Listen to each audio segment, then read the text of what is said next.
Hello, in this video I want to show you how to install Microsoft Edge browser for XIAOMI 12 Lite. And to do this we'll need to open our Google Play Store. Right here try to find app called Microsoft Edge.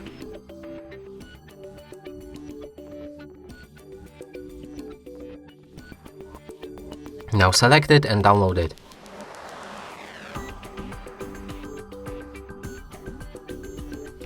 After installation process is complete, you should be able to launch this app.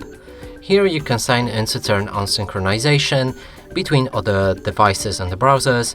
I'm gonna do it later.